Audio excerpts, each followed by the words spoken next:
Nosotros venimos a hablarles sobre el libro de texto expositivo de artículo. El tema que le vamos a hablar es No pegues tu chicle. El 95% de la producción se exportaba a los Estados Unidos. Entre 1930 y 1940, Campeche exportó 1.801.41 kilogramos de chicle. Y de haber continuado la explotación irracional ya no habría bosque.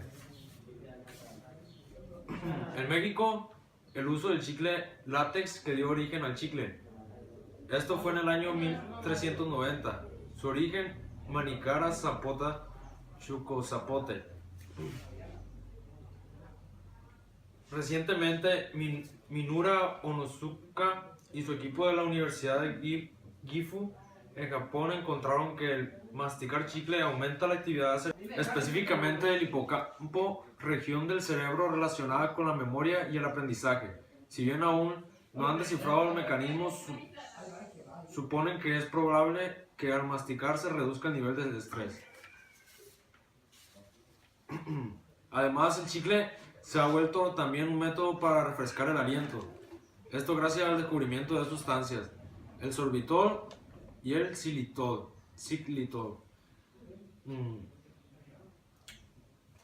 Un camino prometedor es la opinión que se describe en la patente otorgada en 1996 a Scott Hartman de la compañía Wrigley, quien diseñó una goma biodegradable, fácil de desprender de cualquier superficie y que incluso se puede tragar, ya que es digerible. A continuación os voy a leer las preguntas sobre el tema. ¿Cuáles son las características de la goma sintética y la goma hinchable? La sintética carece de forma, color y sabor, y la hinchable es aquella que produce burbujas. Según el autor, ¿cuál de los dos beneficios que se obtienen al masticar? Reduce el nivel de estrés y maneja la actividad cerebral. ¿Cuál de las características de la proteína elástica, que en Estados Unidos se realizó en 1996 para la producción del chicle, digerible, biodegradable, fácil de desprender y compuesta por valinaprolina y glicina? ¿Qué países utilizaron para la producción del chicle una especie de arbusto resistente y rústico cuya resina es utilizada para varios fines? Suecia y México. ¿Cuál de las siguientes opciones sintetiza la idea central del párrafo 4? El deterioro ambiental en México durante el siglo XX fue causado por la inconsciencia de los empresarios estadounidenses dedicados a la producción del chicle, pues talaron una cantidad desmedida de árboles.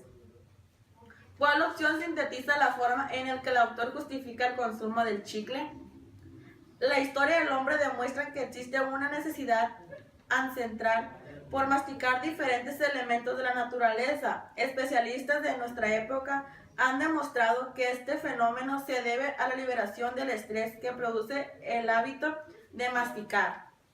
Es necesario continuar con la tradición que dejaron nuestros ancestros: mascar plantas, frutas, huesos, raíces, cortezas y muchas otras cosas más, ya que este hábito les ayudó a mejorar su memoria y aprendizaje. Sin duda, lo que hoy provoca consumir chicle. Elige el esquema que represente adecuadamente los subtemas principales que se abordan a lo largo del texto.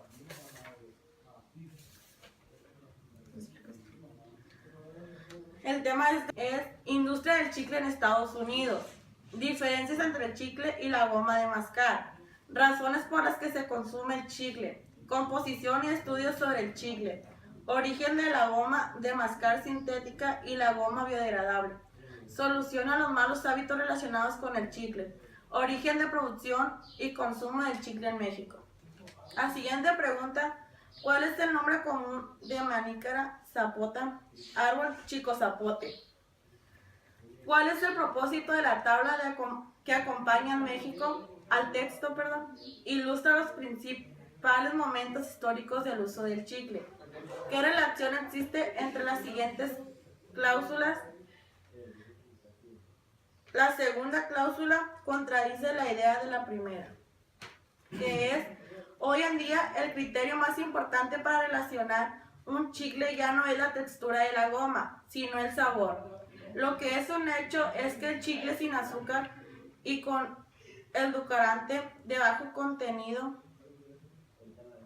como aspartame, es el más solicitado, ocupado entre el 40 y 60% del mercado, dependiendo del país. Pues muy bien, ahora nuestro amigo Sergio les va a seguir dando información sobre No Pegues Tu Chicle. Y él aparece aquí. Mi nombre es Sergio y vengo a darle a conocer algunas preguntas. ¿Por qué son diferentes las necesidades de producción y consumo del chicle actual al chicle tradicional? La goma de mascar en los pueblos prehistóricos se relacionaba con actividades religiosas y en la sociedad contemporánea representa para todos los grupos sociales una fuerte importancia de dinero que fortalece toda economía nacional. ¿Cuál es la solución que el autor plantea en el dañino hábito de tirar el chicle donde sea? La toma de conciencia. La necesidad de masticar un chicle se aplica por el uso cotidiano y registro histórico de los beneficios espirituales que produce masticar un chicle. Es uno de los productos que se utiliza para elaborar la goma a través de procesos parecidos a los que se utilizaban para producir plásticos. Poliisobutelino. Con base en la tabla en qué siglo el látex dio origen al chicle. Al siglo XX. Bien. ¿En qué lugares se utilizaba la resina la Pistacia lentiscus como chicle de masticar? En México y Estados Unidos. Elige el argumento que explique por qué la industria del chicle prosperó en Estados Unidos y no en México. Por la visión comercializadora de armas. Pues a continuación nuestros siguientes compañeros les hablarán sobre el mismo tema, sobre el mismo libro, pero diferente tema. Nos vemos. Bueno, pues nosotros continuaremos con este tema que se llama Somos Muchos. En este mundo, de los 6.000 millones de personas que había en el año 2000, llegaremos a unos 9.000 millones en el 2015, donde ahora somos 2, seremos 3. Un crecimiento que se dará casi por completo en los países pobres, donde los problemas son mucho más graves, en tanto que los habitantes de zonas desarrolladas sumarán prácticamente la misma cantidad de hoy. Se agudizará la escasez de agua, habrá menos tierra cultivable, alimentos, energía y materias primas, además de conflictos crónicos por la miseria, el desempleo y la salud, con especial acento en los devastadores efectos del SIDA. El siglo XXI continuará viendo crecer las grandes corrientes migratorias que marcaron el final del XX, del cambio a las ciudades, de las zonas de penuria a los lugares donde hay trabajo, del sur paupérrimo al sur en el desarrollo, y de ambos al norte. Estos movimientos podrían menguar el envejecimiento de las sociedades industrializadas. No serán las únicas dificultades transfronterizadas. La carga demográfica no recaerá solo sobre los recursos naturales de una región, sino sobre los de todo el globo, lo que hará que se incrementará el número de puntos de conflicto internacional, diplomático y bélico. Los energéticos y todas las materias primas aumentarán de precio al volverse más escasos y su explotación más costosa. Mientras la demanda multiplica, a los países industrializados les será más caro sostener los niveles de consumo que registrarán actualmente, mientras que el acelerado crecimiento de las economías emergentes, especialmente de China e India, pero también de Brasil y México, multiplicará varias veces la voracidad de los mercados mundiales y su impacto sobre los recursos disponibles. Más y más pobres. La población mundial crecerá hasta llegar a unos 9.000 millones de personas en el 2050 y estará mucho más concentrada que ahora en los países menos desarrollados. Será un crecimiento totalmente disparejo. Los datos de la UNFPA dejan a las regiones más desarrolladas prácticamente como están, de 1.206 millones de personas que habían en 2004 a 1.219 millones en 2050. Entre los ricos solamente Estados Unidos y Canadá crecerán de 328 millones a 447 millones. Los que nos vamos a multiplicar como conejos seremos los habitantes de los países en desarrollo. Esto significa que si al día de hoy una persona en un país desarrollado por cada 4 en el resto del mundo, en 2050 habrá 6 habitantes en naciones pobres por cada uno en las ricas. Mejores condiciones generales de vida suelen ir acompañadas de mejor educación reproductiva, menos tabúes religiosos y una mayor conciencia de la población sobre la planificación familiar y sus métodos. Las estadísticas del PRB indican que el 78% de las finlandesas utilizan métodos anticonceptivos modernos, píldoras, condones, dispositivos intrauterinos y esterilización. En México, 68% de las mujeres emplean métodos diversos, pero solo 59% recurre a los métodos modernos. En contraste, apenas 14% de las nigerianas usan métodos diversos, incluso un mínimo 4% de sistemas modernos. A continuación les hablaré de una tabla donde se nos muestra el porcentaje de Finlandia, México y Nigeria. Utilización de métodos anticonceptivos modernos. En Finlandia es el 78%, en México el 59% y en Nigeria 4%. Tasa global de fecundidad. En Finlandia 1.8%, México 2.8% y Nigeria 8%. Esperanza de vida. En Finlandia 82 años, en México 78 años y en Nigeria 45 años. Territorio 337.030 kilómetros cuadrados. México 1.984.375 kilómetros cuadrados. Nigeria 1.267.000 kilómetros cuadrados. Población. En Finlandia 5.280.000. México 104.860.000. Nigeria 12.162.852. Exceso de devoradores. Se refleja un importante incremento del consumo de energía y de materias primas. Las grandes economías emergentes están haciendo crecer el poder devorador de sus miembros. Los números del coloso de Asia son sorprendentes. Goldman Sachs afirma, especializada en inversiones a nivel global, dice que en el 2041 la economía china será más grande que la de Estados Unidos. China es ya el primer consumidor del mundo en 4 de los 5 productos alimentarios y energéticos básicos. En demanda de grano, carne, acero y carbón, ha superado a Estados Unidos, que solo sigue siendo el mayor consumidor de petróleo, debido al tamaño de su parque automovilístico. La demanda de acero en China se disparó hasta duplicar la de Estados Unidos, mientras que las cifras de carne quedaron en 63 millones y 37 millones de toneladas respectivamente.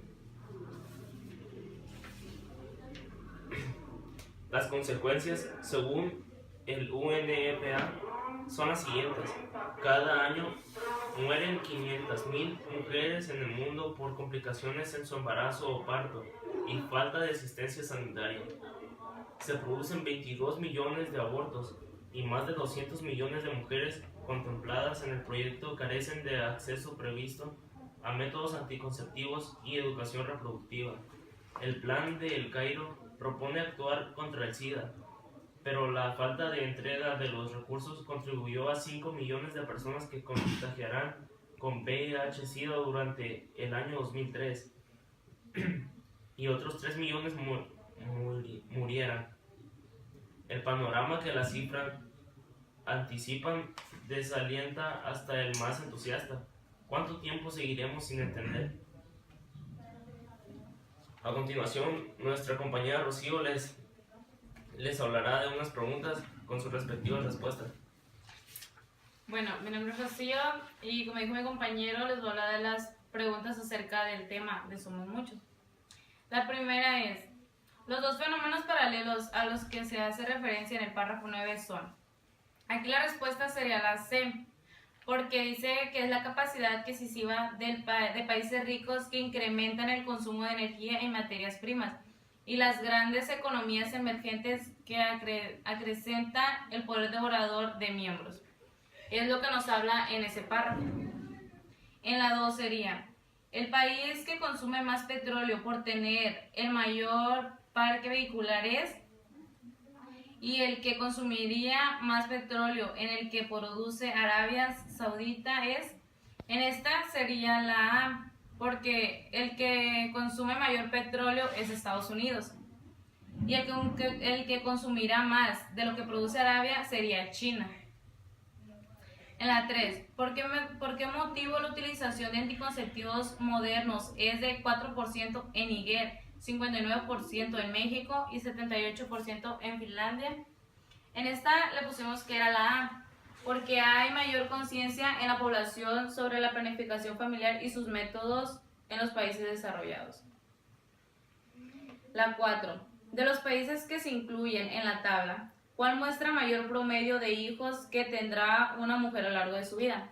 En esta pusimos la opción D, que es el menor uso de métodos anticonceptivos modernos y el uso de mayor población.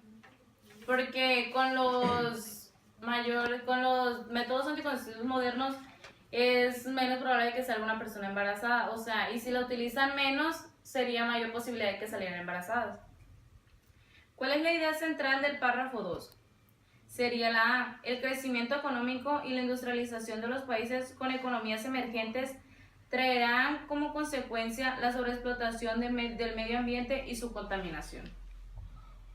En la 6, elija la opción que sintetice los contenidos de los párrafos 5 y 6. Aquí sería que los países ricos como Estados Unidos y Canadá crecerán y los países en vías de desarrollo crecerán también en población. Porque nos habla del crecimiento de los países ricos y así. En ese sería pues que Estados Unidos y Canadá van a crecer, pero en territorio, y en población van a crecer los países apenas en desarrollo. En la 7, ¿cuál de las siguientes opciones refleja la estructura del texto?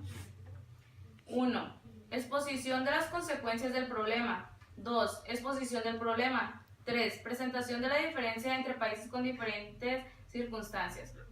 4. Aportación de soluciones al problema. La 5. Ejemplo específico de problema en donde se establecen relaciones causales entre los datos obtenidos. Y 6. Comparación de países que comparten las mismas circunstancias. Aquí de la siguiente forma. 1. Exposición del problema. 2. Exposición de las consecuencias del problema. 3. Presentación de la diferencia entre países con diferencias circunstanciales. 4. Ejemplo específico del problema donde se establecen relaciones causales entre los datos obtenidos.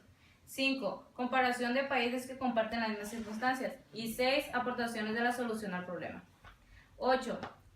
¿Qué significado le da el autor a la palabra bélico en el párrafo 2? Efecto positivo o negativo de la carga demográfica. 9. El propósito de la tabla de texto es mostrar la relación que guarda la tabla global de fecundidad con el número total de población de cada país. A continuación, seguirá mi compañero Cristo con otras preguntas. Tienen entre sí las siguientes cláusulas. Los datos de la UNFPA dejan a las regiones más desarrolladas prácticamente como están ahora. 1.206 millones de personas en 2004 y 1.219 millones en 2050. Mejores condiciones generales de vida suelen ir acompañadas de mejor educación reproductiva, menos tabúes religiosos y una mayor conciencia de la población sobre la planificación familiar y sus métodos. La segunda es porque explica la de la primera. En el párrafo 10 se dice que China consume más toneladas de carne que Estados Unidos. ¿Por qué es así? Es porque la economía de China y sus índices de consumo han crecido. ¿Cuál es la solución que plantea el autor en el texto ante el problema de la sobrepoblación?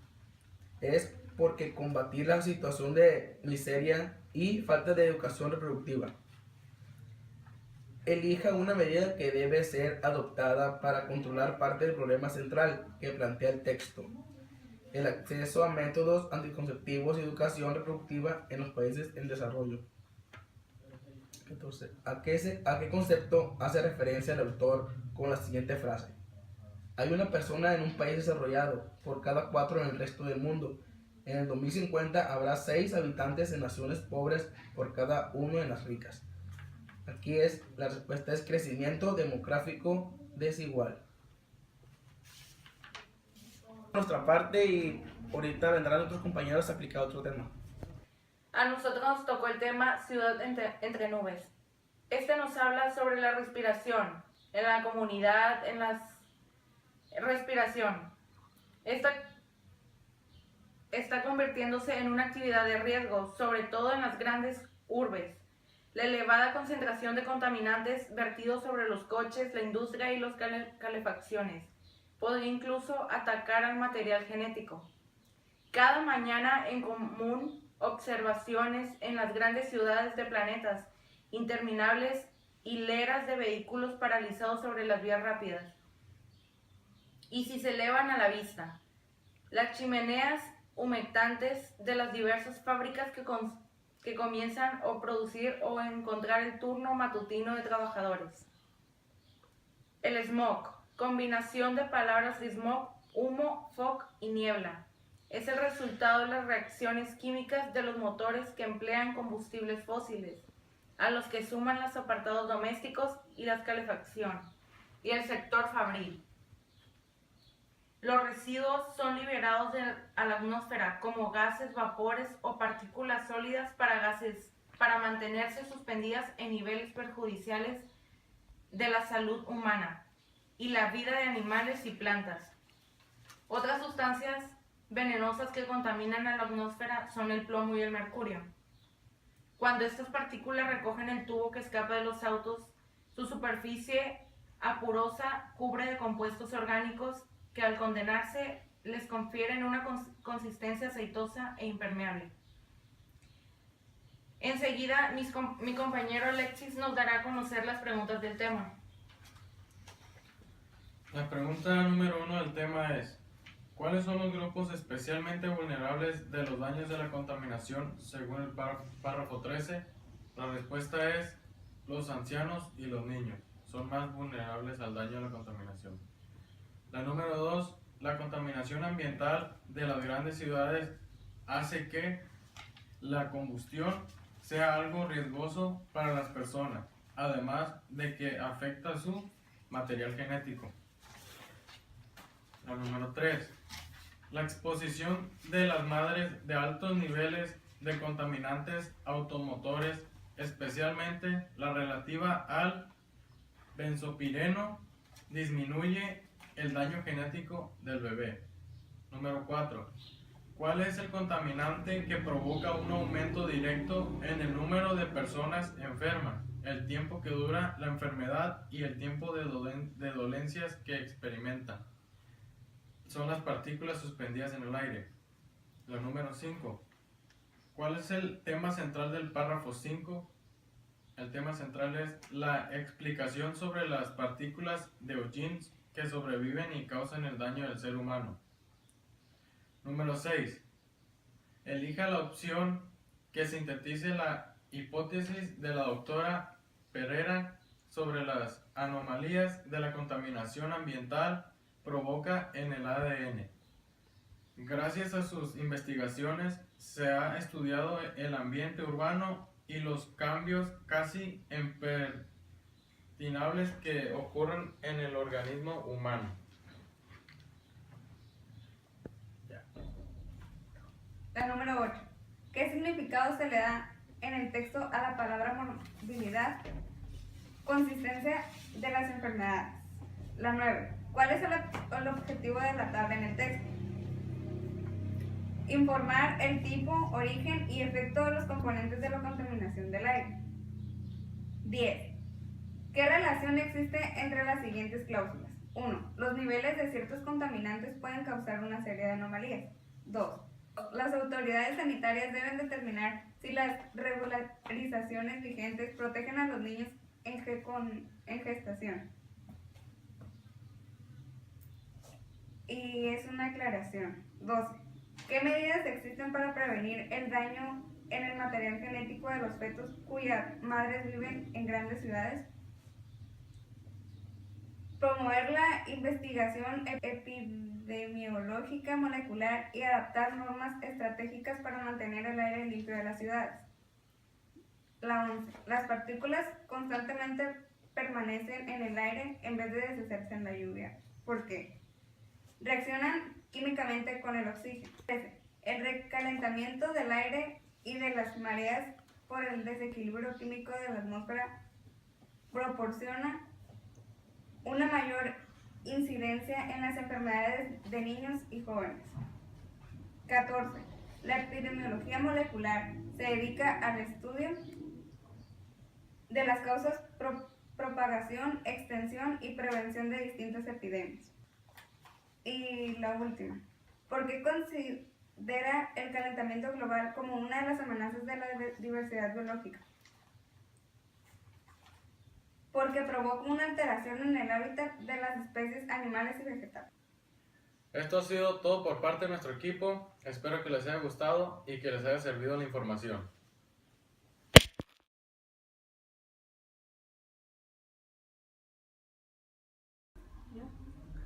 Bueno, pues nosotros nos tocó el tema textos expositivos, artículos. Y sobre lo que le vamos a hablar, no pegues tu chicle. Córtalo. Le vamos a hablar sobre el tema textos. ¡Ey, cállense la verga! Le vamos a hablar sobre el tema textos expositivos, artículos. No pegues tu Espérate. Sustancia de dinero que favorece toda económica. Espérate. Síguele, lo vamos a recortar. Bueno, pues nosotros continuaremos con el... No, espérate, me equivoqué. Espérate. Bueno, Que si al día de hoy hay una persona en un país desarrollado por cada... Eso ya lo leí. Otra vez. A ver, digan.